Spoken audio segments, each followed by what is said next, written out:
তবে অনলাইনে অনেক দিক যারা আছে, অনলাইনে অনেক কিছু বলে উস্কানিমূলক নিজেদের মধ্যে, কিন্তু ফলপ্রসূ হিসেবে আমাদের কেউই পাই না। তো গ্রামের কাউরে যদি কেউ অপমান করে, যদি কারো কাছে ভালো লাগে, তাহলে বুঝতে হবে যে আমার জন্য অপমান অপেক্ষমান, সবাই বুঝতে হবে। তো অপমান এমন একটা জিনিস, একটা প্রভাব আছে যে that is preferable to dishonour, মানে অপমানের চেয়ে মৃত্যুর শ্রেয়। যদি আপনাকে অপমান করে, আপনি যদি অপমান সহ্য করতে পারেন, তাহলে আপনি মরে যাওয়া উচিত। যদি আপনি অপমান সহ্য করতে পারেন, তাহলে আপনাকে মরে যাওয়া উচিত। মহীশূরের অধিপতি টিপু সুলতানের একটা কথা আছে, আপনারা জানেন কিনা? শিয়ালের মতো 100 বছর বাচ্চা চাইতে সিংহের মতো একদিন বেঁচে থাকা শ্রেয়। আপনি শিয়ালের মতো 1000 বছর বাইচা লাভ নাই, সিংহের মতো আপনাকে আমাকে একদিন বাঁচতে হবে, বাচ্চার মতো বাঁচতে হবে। আপনারা সবাই জুলিয়াস সিজারের নাম শুনছেন। জুলিয়াস সিজার রোমান সম্রাট ছিল।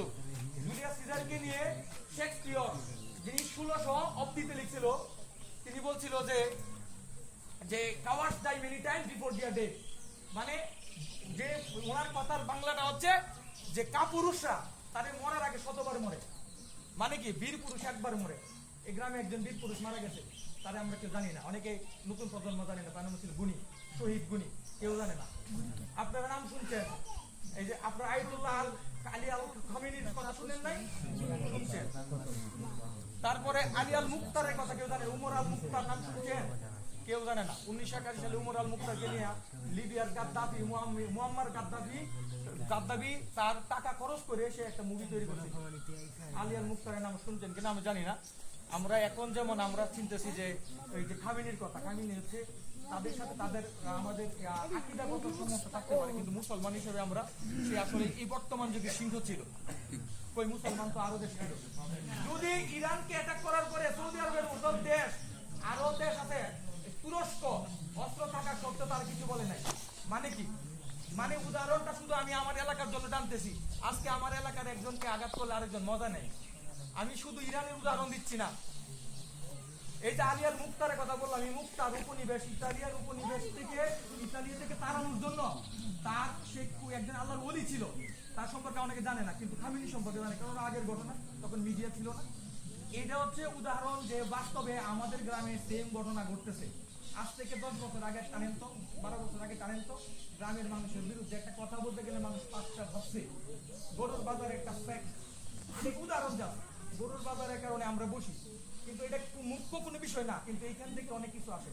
অনেক সময় ছোট বিষয় থেকে অনেক বড় কিছু হয়। এই যে গরুর বাজার বিষয়ে কোনোদিন আমরা যারা আমরা 2-3 বছর ছিলাম, ছোট হিসেবে বড়রা ছিল, সর্বোচ্চ কি করতাম, তারা দোকানদার ছিল, কোনো মনে কয়েকজন ব্যক্তি ছিল, তাদেরকে 1 করে স্পিড দিতাম, মানে গরুর বাজার শেষে। এটা একটা আনন্দ, টাকা পয়সা কোনো ফ্যাক্ট না। তারপরে আমাদের এখানে অনেকে টাকা পয়সা লোক আছে। এখন আমার কথা হচ্ছে, ওই স্পিড যে 20 টাকার একটা 25 টাকার স্পিড দিতাম, আজকে এই স্পিডের দাম গেছে, দাদন দিতে হয় 20 থেকে 25,000 টাকা। কেন? আজকে আমাদের গ্রামে টাকার অভাব নাই, শক্তির অভাব নাই, এই অতিরিক্ত শক্তি হচ্ছে মানুষের ক্ষতি করে। লর্ড অ্যাক্টনের একটা কথা আছে যে ক্ষমতা মানুষকে দুর্নীতিবাদ বানায়, আর অধিক ক্ষমতা মানুষকে অধিক দুর্নীতিবাদ বানায়। টাকা হয়েছে মানে কি আজকে আমাদের ইজ্জত নাই। আজকে গ্রামের কিছু হইলে মানুষ নিয়ে এসে দূর থেকে এগুলা কেটা করতে করছে, গ্রামের পূর্বপুরুষ করে নাই, করার কারণে আজকে এরকম ঘটনা।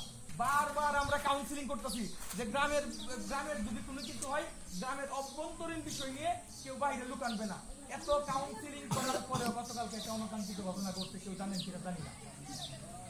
গতকালকে ঘটছে মঞ্জুর কাকার বাড়ি নিয়ে, তারা দুর্বল মানুষ, তাদের পাশে সবাই থাকবে, আমরা কথা বলছি সুবল কাকার বিরুদ্ধে। কথা বিরুদ্ধে বলতে আমরা বিরুদ্ধ না, আমরা হচ্ছে যেটা নৈতিক, যেটা হক, যেটা ইনসাফ, এই ইনসাফের পক্ষে আমরা কথা বলবো।